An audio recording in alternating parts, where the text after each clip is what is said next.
Domingo 23 de febrero del 2025 y se cumplen 931 días del gobierno del cambio, del primer gobierno progresista y perteneciente al pueblo colombiano. Como siempre, gracias totales, eternas e infinitas a todos ustedes por su impresionante apoyo. Muchas gracias de verdad. Hoy vamos a comenzar el video, video de domingo. Vamos a comenzar recordando este maravilloso momento. Yo considero, después de investigar a Uribe desde que él estaba en la Aerocivil, que yo cubría Aerocivil cuando trabajaba en El Tiempo, y que he seguido la trayectoria de ese señor, a mí me parece que es un asesino asqueroso y que es un narcotraficante, que el cartel de Medellín nació con el apoyo de él, con los aviones, con las licencias, que está asociado con todos los narcotraficantes históricos del cartel de Medellín y que todo su entorno está lleno de delincuencia. Es socio del primato del que pagó el sicario de don Guillermo Cano, etcétera. Hay toda una serie de cosas que a mí como ciudadano me permiten estar absolutamente convencido de que ese tipo es un criminal. Esa es mi opinión y no la va a cambiar nunca. Y quise comenzar el video del día de hoy en una forma de homenaje y enviarle nuestro mensaje de solidaridad a Gonzalo Guillén, nuestro periodista referente. Lo repetimos, aquí en Colombia con C somos guillenistas y por supuesto, en estos momentos que está enfrentando Gonzalo Guillén, pues nuestro mensaje de solidaridad con él. Y si hablamos de solidaridad, ¿vieron ustedes la última acción de Gustavo Petro con Gonzalo Guillén? Vea lo que dice Gustavo Petro. Quiero ofrecerle la casa de Nariño a Gonzalo Guillén para que pase su arresto. La casa de un periodista libre y de un parresía. Parresía era el que decía lo que pensaba y tenía el coraje de decirlo ante el tirano, como Sócrates. Siento que soy también un parresía, así que si lo quiere, véngase por acá para hablar de ciertas verdades. Yo no me imagino una charla de Gustavo Petro y Gonzalo Guillén. Buenísimo, un momento que ojalá también nos dé para que Gonzalo en una columna o en una entrevista pues nos cuente cómo ha sido su experiencia, cómo va a ser su experiencia, porque él aceptó y contesta: muchas gracias, presidente, por su generosidad. Acepto su oferta y será un honor para mí poder sentarme a conversar con usted sobre muchas verdades. Yo defiendo la libertad de prensa de la única manera que conozco, ejerciéndola. Sin duda alguna, será un momento imperdible. Y esperamos, seguramente será así, alguna entrevista, alguna columna, alguna publicación por parte del gran periodista Gonzalo Guillén de este arresto en la casa de Nariño, invitado por el propio presidente Gustavo Petro. Bueno, para terminar este pequeño homenaje y nuestro mensaje de solidaridad con Gonzalo Guillén, pues ayer también y todos estos dos últimos días, pues la noticia sin duda ha sido la detención de esos agentes cercanos a Barbosa, a Mancera, que publicó el propio Gonzalo Guillén como exclusiva y que después vimos replicar en varios medios, en muchos medios, si no en todos.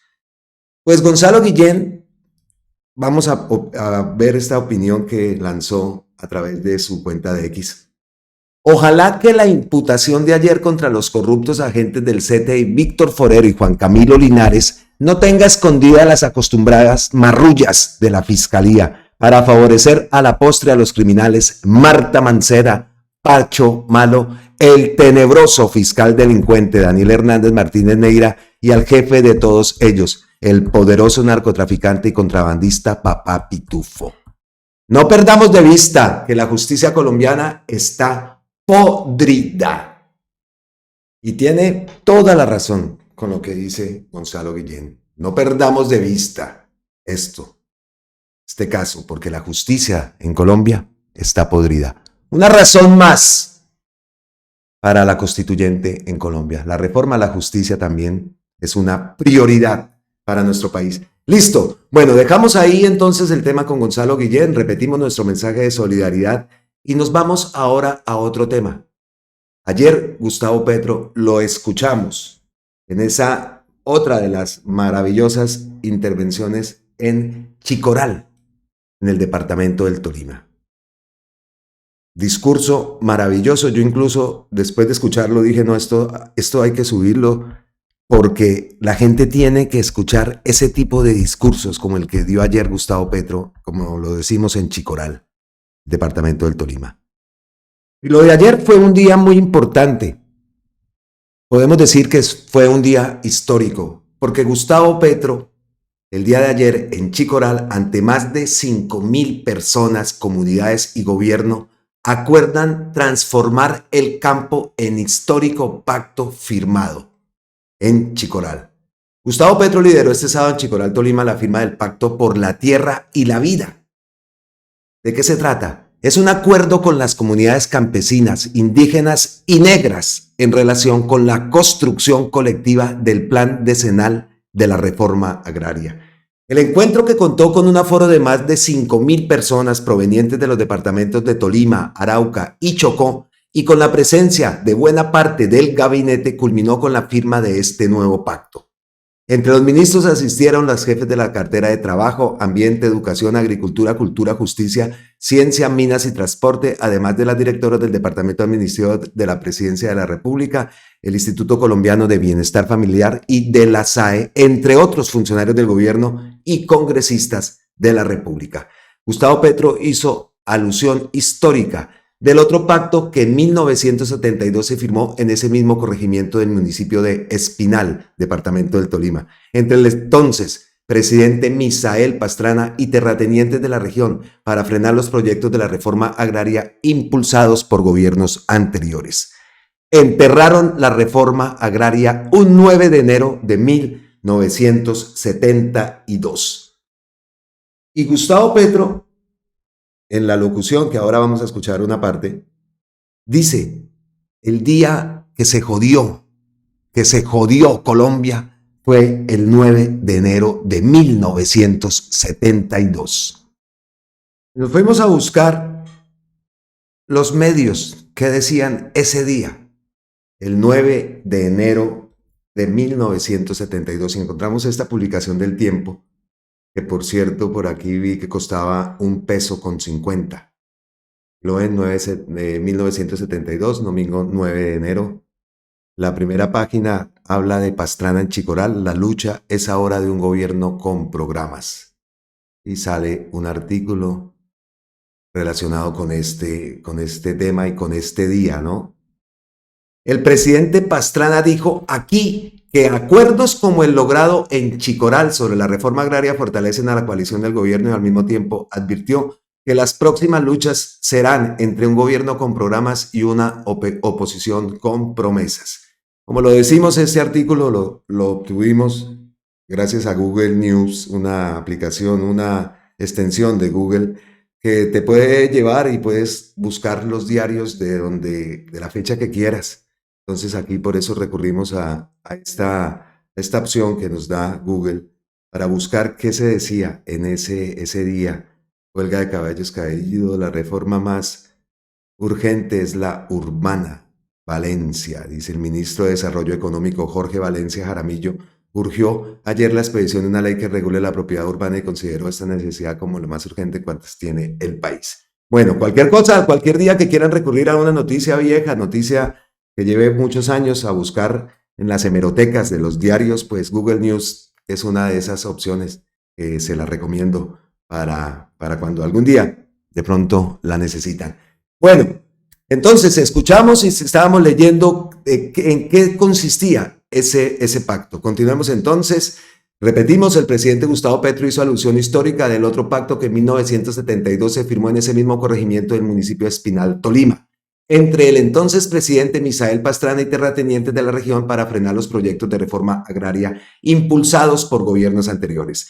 Enterraron la reforma agraria un 9 de enero de 1972. El campesinado de todo Córdoba, Sucre y otras partes se tomaba la tierra demandando una reforma agraria, y salieron en marcha por decenas de miles como nunca antes, y le dijeron al gobierno de entonces, el gobierno de Misael Pastrana Borrero, que el campesinado sin tierra, los usuarios de la reforma agraria a nivel nacional demandaban tierra para el que la trabaja, y Misael Pastrana no escuchó. Explicó también Gustavo Petro.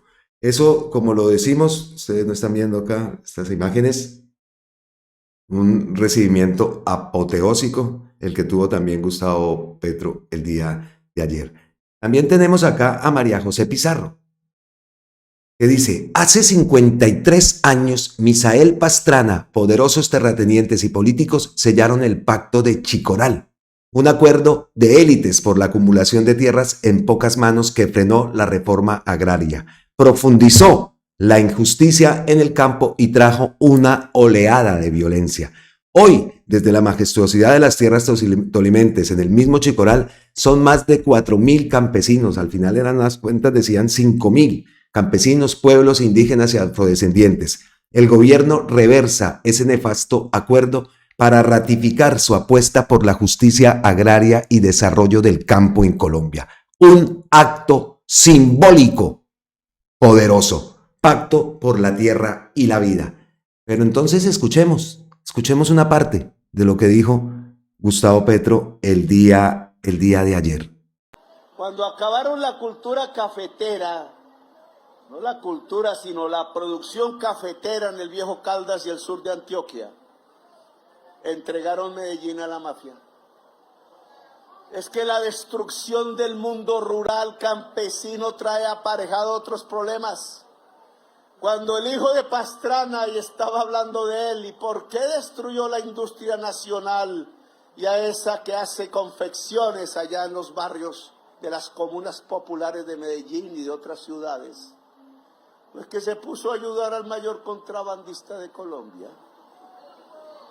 O que me diga Andrés Pastrana si el señor Diego Marín no lo menciona como su ayudante en los procesos penales que han ocultado en la Fiscalía General de la Nación y que no lo han puesto preso porque es el amigo del poder, el mayor contrabandista de la historia de Colombia.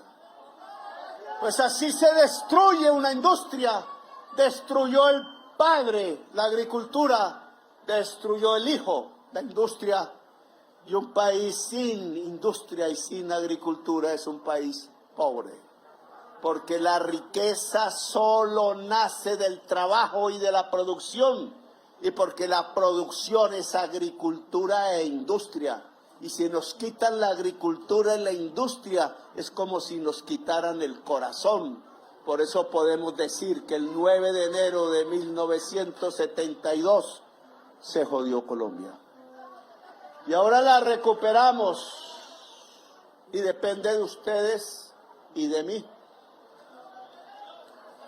Ya nos anuncian que la Constitución del 91 es letra muerta. Ya el Congreso hace huelga y no quiere aprobar las reformas. Ya si aprueban las reformas tampoco pasan. Ya el gran mensaje de las elecciones del 2022 fue olvidado. Se les olvidó que yo gané las elecciones en el 2022 básicamente porque 1 millón de jovencitos y jovencitas entre 18 y 22 años que habían hecho el estallido unos días antes, unos meses antes, y que pusieron este país a vibrar en medio del fuego de la carretera y de la calle y del barrio, le pusieron a pensar como el COVID-19 antes, no porque se parezcan, sino porque el mensaje era el mismo. Hay que transformar esto, nos vamos a morir. Si no hay salud preventiva, los virus nos arrasan. Si no hay oportunidad para la juventud, el virus de la ignorancia hace destruir a Colombia. Y votaron por Petro. Y cambiaron a Colombia, creo yo. Espero yo. Cambiaron la historia, no es una moda, no es un maquillaje. Si los de antes vuelven las tinieblas, vuelve la sangre, vuelve la masacre.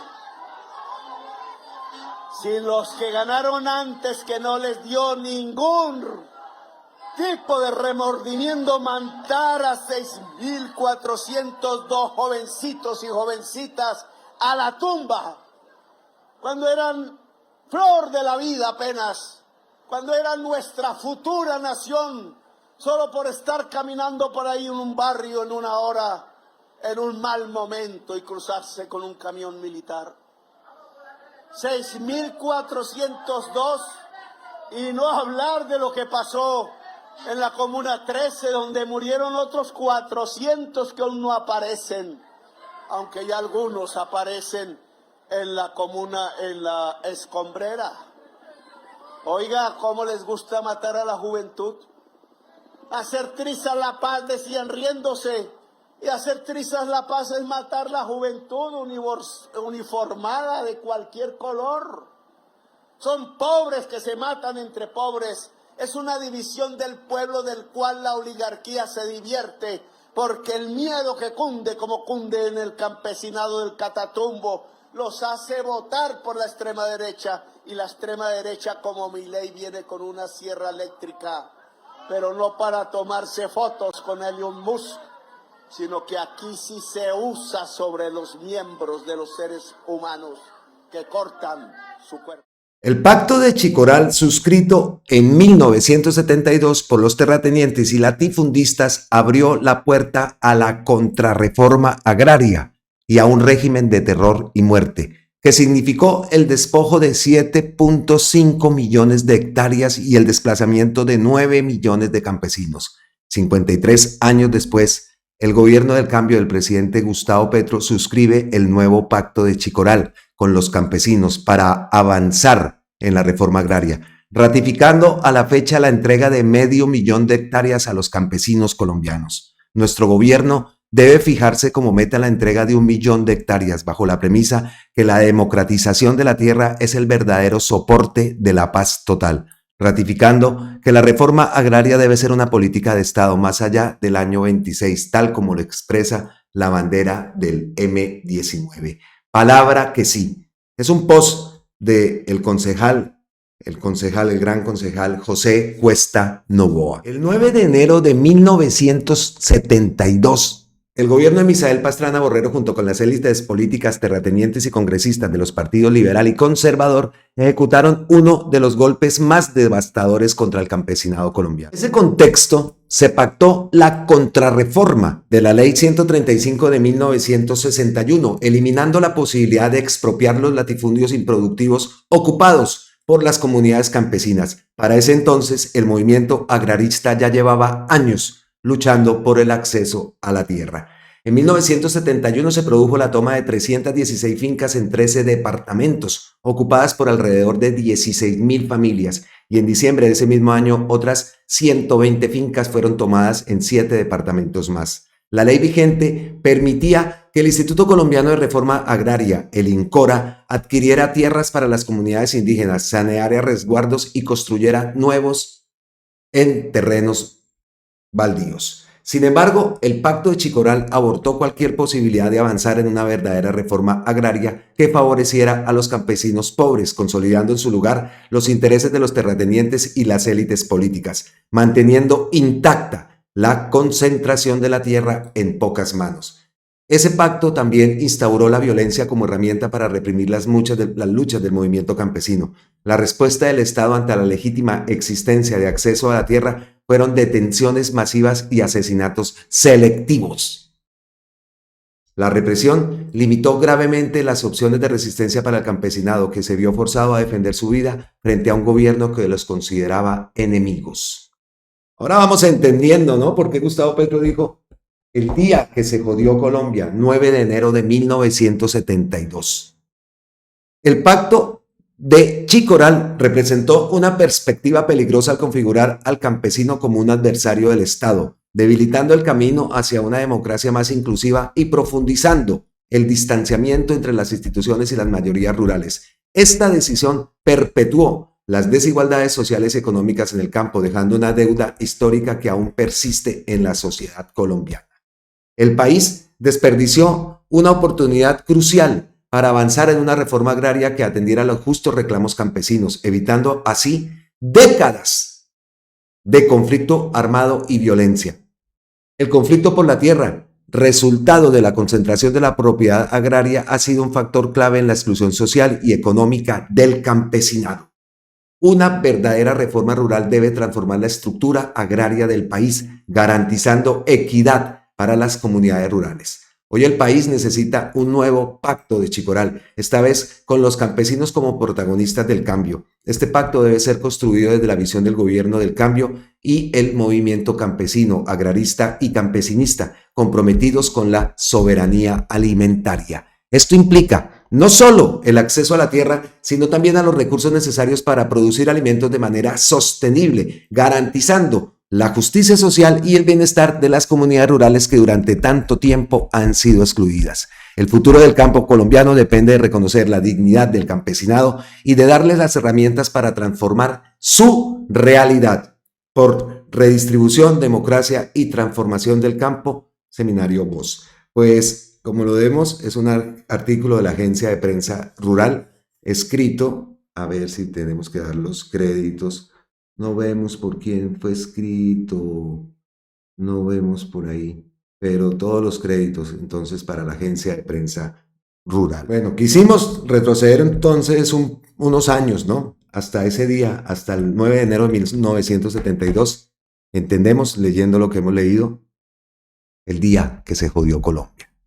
Ya nos quedó totalmente claro. Bueno, tenemos que seguir avanzando. En las palabras de Gustavo Petro, habla de Pacho Malo. Por supuesto, tenemos que hablar de Pacho Malo porque en las últimas horas, en las últimas semanas, en los últimos días, pues es el tema en todas las conversaciones, en todos los medios, hablando verdades, otros hablando mentiras, como siempre, tergiversando todo, cubriendo a muchos de los que Gustavo Petro ha dicho que la lista, Gustavo Petro, investigaciones periodísticas de medios alternativos, han hablado de esa lista de personas que han sido untadas con el dinero de Diego Marín, alias Papá Pitufo, todos sus movimientos, todos sus contrabandos, en fin.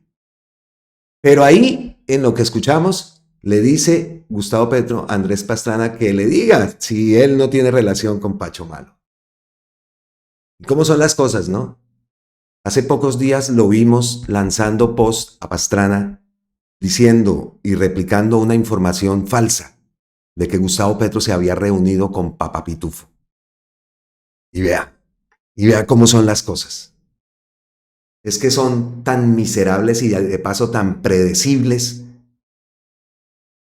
que ahí está lo que decía. Y mire cómo son las cosas. Y mire cuál fue la respuesta que le dio Gustavo Petro.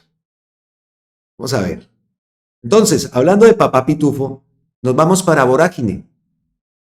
Vorágine publica un artículo que dice Papá Pitufo, una guía para orientarse entre ese mar de hechos y personajes. Durante las últimas semanas, uno de los personajes más mencionados por los medios de Colombia es Papá Pitufo. La avalancha mediática hacia él ha dado poco respiro, por lo que es probable que algunas personas se sientan desorientadas. Por eso tenemos un resumen de los hechos más relevantes alrededor del tema. ¿Quién es Papá Pitufo? Ese es el alias de Diego Marín Buitrago, un caldense señalado por ser uno de los hombres más fuertes del narcotráfico en Colombia, por lo menos desde 1994. Varias entidades del Estado tendrían conocimiento de la carrera criminal de Papá Pitufo, según le dijo a Vorágine un general de la policía retirado. Debe haber una noticia criminal abierta contra ese señor por lavado de activos para el cartel del Norte del Valle, aseguró el exoficial. Es decir, los primeros pasos del personaje en la delincuencia los habría dado de la mano de esa organización narcotraficante. En el negocio del contrabando, los fortines de Papá Pitufo serían Buenaventura y Cali. La revista Raya reveló una denuncia que llegó a la Fiscalía en 2022 en la que un ciudadano entregó detalles de cómo se operaba la estructura criminal. Según relató la persona, Marín se encargaba de garantizar el desembarque y del contrabando en Buenaventura y su llegada a centros comerciales en Cali, Pereira. Además, aseguró que en la operación se lavaba dinero del narcotráfico. Por cuenta de las investigaciones de la Fiscalía, se ha conocido que su poder se extendía a los puertos de Cartagena y de Barranquilla. Vorágine conoció un listado de 16 noticias criminales abiertas contra Papá Pitufo. Filtraciones y evasión a la justicia. A pesar de la gran cantidad de denuncias durante décadas contra Papá Pitufo, no ha sido condenado. Incluso, algunas de las informaciones que han recibido las entidades del Estado vincularían a Marín con cargamentos de polvo blanco, como lo contó Señal Investigativa de RTBC y la revista Raya. Un hecho revela la capacidad de Marín de infiltrar al Estado. El 10 de octubre de 2023 se adelantó una reunión de alto nivel en el Ministerio de Defensa. En el encuentro estaban presentes el entonces ministro Iván Velázquez, un director de una seccional de la Fiscalía, una coronel de contrainteligencia llamada Yuli y el fiscal Andrés Marín, que llevaba meses investigando las organizaciones de contrabandistas. Según le contó el fiscal Marín a Noticias 1, ese día alguno de los asistentes, el cual no identificó, le recriminó que supuestamente Papá Pitufo estaba fuera de Colombia. Él pudo demostrar mostrando imágenes tomadas por agentes que en ese momento estaban cerca del zar de contrabando que seguía en Colombia. La información de esa reunión se terminó filtrando y Papá Pitufo huyó hacia España.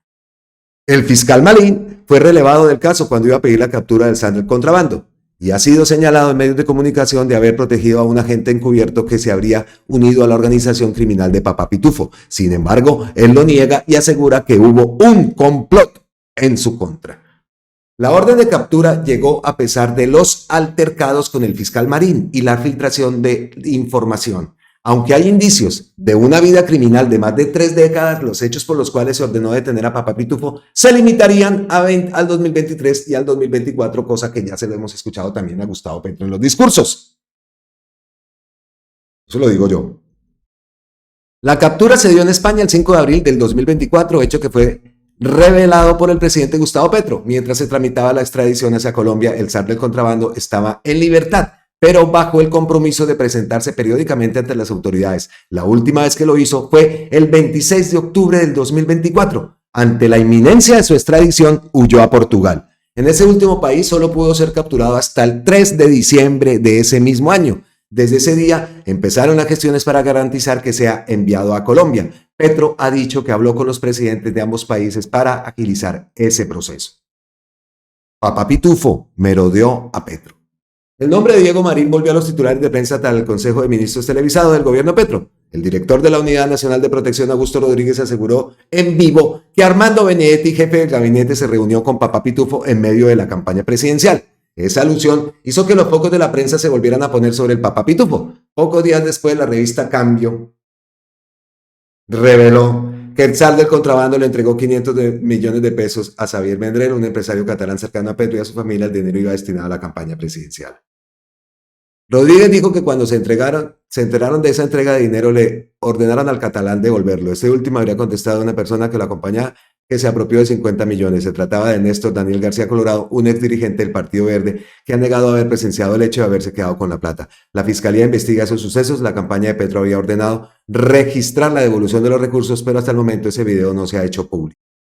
Y dejo de leer ahí, porque de ahí para abajo nombra a Daniel Coronel y a mí esas informaciones de Daniel Coronel, y más tratándose de Gustavo Petro, las cojo siempre con pinzas. Entonces dejamos de leer el artículo de Vorágine, pero nos hemos hecho una idea, ¿no? Aunque ya muchos lo sabemos, pues, ¿de quién es este Papá Pitufo? Una guía, según Vorágine, para orientarse en el mar de hechos y personajes. Bueno, y así entonces llegamos a las ñapitas. Terminamos lo que tenemos preparado como primer contenido y seguimos con las ñapitas. Ñapitas interesantísimas, como siempre. Vendaje, que aquí en Colombia con C no puede fallar.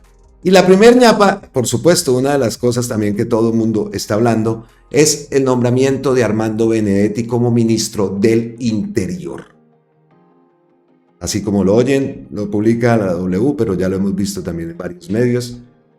Estamos esperando pues confirmación también por parte de la presidencia o por parte de RTBC, pero todo parece indicar, decimos falta confirmación, pero ya hemos visto pronunciamientos incluso de miembros del gobierno.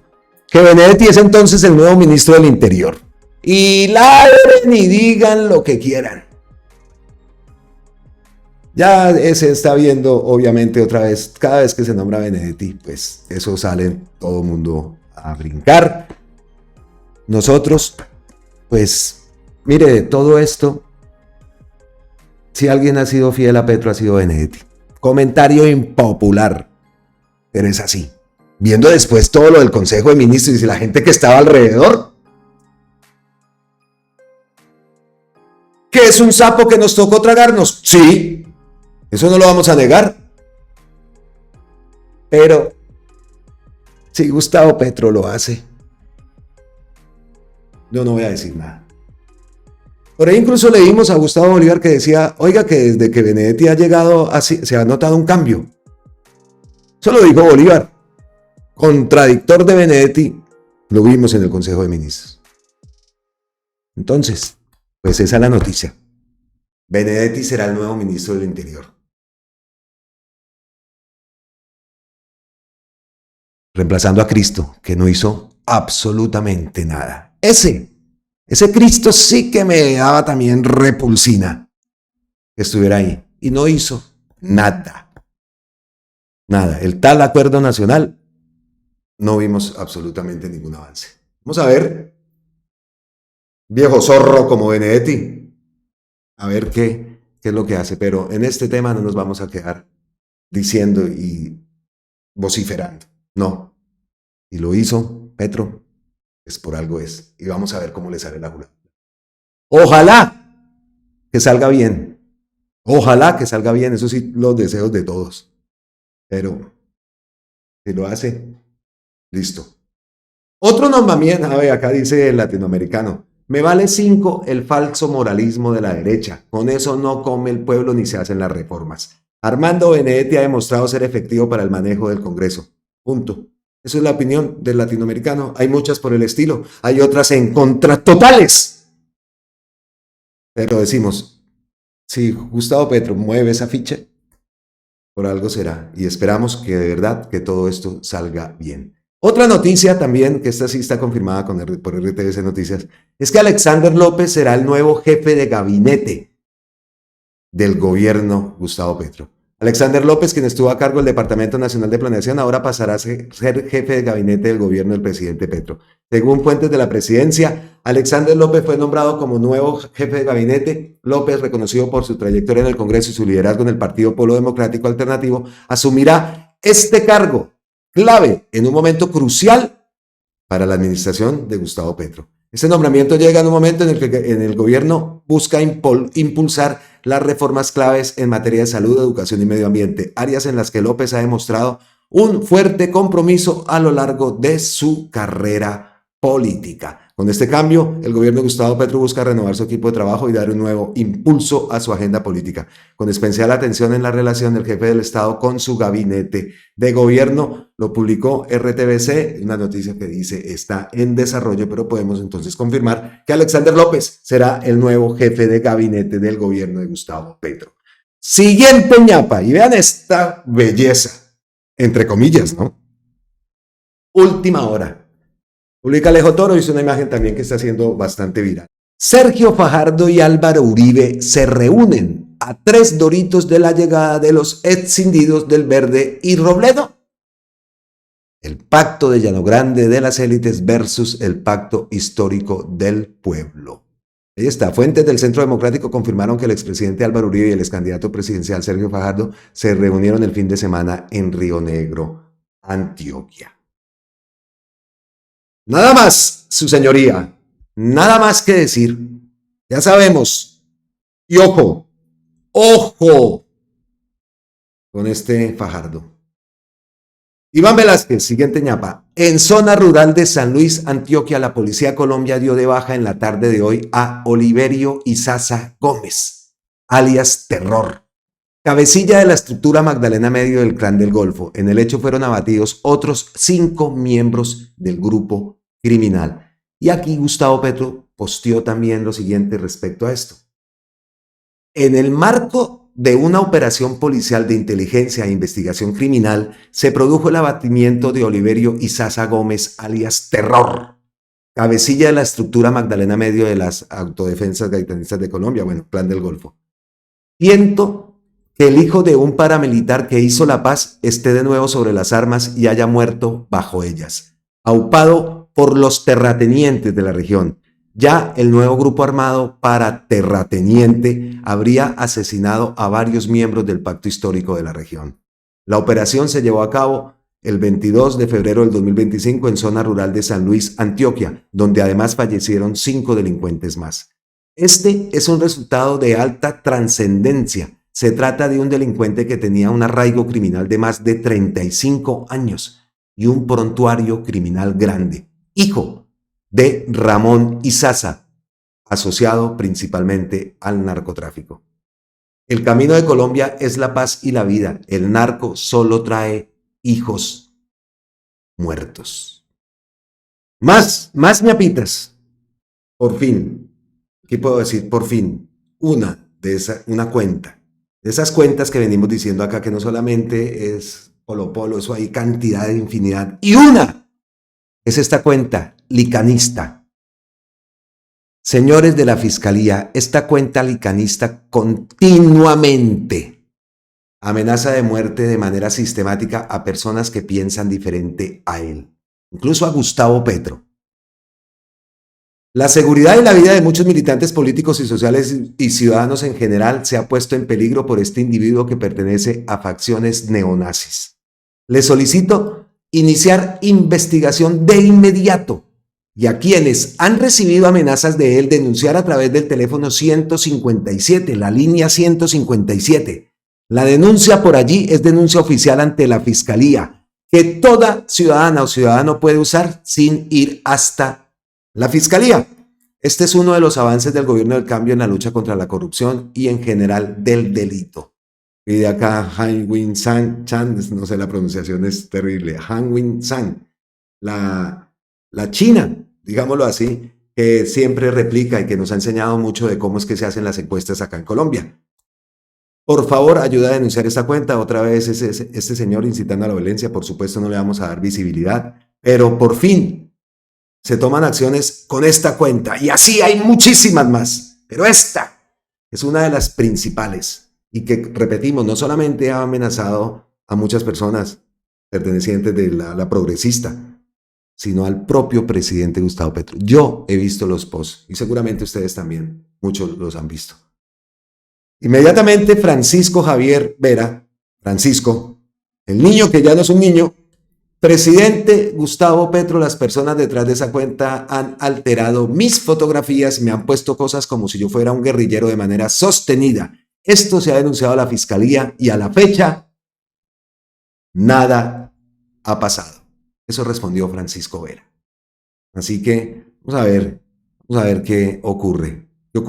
Y cerramos este video, por supuesto, con esa noticia. La noticia de la salud del Papa Francisco nos tiene a todos en vilo. De verdad, yo también soy admirador del Papa y a mí ese Papa me cae muy bien. Siempre me ha caído bien y Francisco me representa en muchas ocasiones. Gustavo Petro postea algo. Para mí es un amigo de verdad, de los que luchan toda la vida. Me ha permitido hablar con él varias veces en momentos difíciles. Para mí es un compañero de lucha, de viaje, de historia y de continente. Es un jefe de la humanidad y mío en este momento donde la vida está en peligro y puede extinguirse en todo el planeta por la codicia. El verdadero demonio en la humanidad es la codicia. Para mí, Francisco me trajo confianza, energía, puso la espiritualidad al lado de la humanidad, de la naturaleza y de la vida, de la gente humilde, la opción preferencial por los pobres y el amor por ellos y ellas como Jesús lo enseñó. Que no se vaya mi compañero del alma, compañero Francisco. Que no se nos vaya el Papa Francisco. Y así entonces cerramos este video con esa noticia que, como decimos, nos tiene a todos preocupados por la salud del Papa Francisco. Ahí lo vemos. Pues así cerramos entonces este contenido, deseando también que se recupere, que salga de estas, mucha fuerza también para el Papa Francisco. Nos vemos en la próxima. Abrazos ancestrales desde la distancia. Como siempre, millones y millones de gracias a todos ustedes por ese impresionante apoyo. ¡Feliz domingo! Nos vemos en la próxima, aquí en Colombia con C de cambio, con C de campesinos, con C de ¿cómo te extraño, Colombia? Nos vemos en la próxima. Te extraño mucho, mi Colombia. Yo sí los convoco y la convoco a usted, mujer, y a usted, hombre campesino, a que toca volver a la sangre de 1971. No a derramarla, sino a la pasión de 1971, que toca convocar una gran movilización campesina, nacional, pacífica pero decidida, que el pueblo no se puede callar y necesitamos levantar la bandera de nuevo, porque lo que hicimos en 1922, en 2022 y en 2021 no se puede olvidar ni dejar pasar a la historia, porque nos devolverán a la masacre. Y 100 años de soledad tiene que terminar, porque tiene que terminar. La nación colombiana será muy fuerte, muy poderosa. Será el corazón del mundo, porque estamos en el corazón del mundo, pero al mismo tiempo será el corazón de la vida. Fue la promesa de campaña y debe cumplirse en esta generación, en estos años. Por eso el tema no es si me reeligen o no. El tema es que hay que reelegir el proyecto, hay que reelegir el programa, hay que hacer más y más. Apenas esto comienza. Y este nuevo comienzo de la patria colombiana, ojalá latinoamericana y caribeña, es el comienzo de una democracia real y viva y multicolor.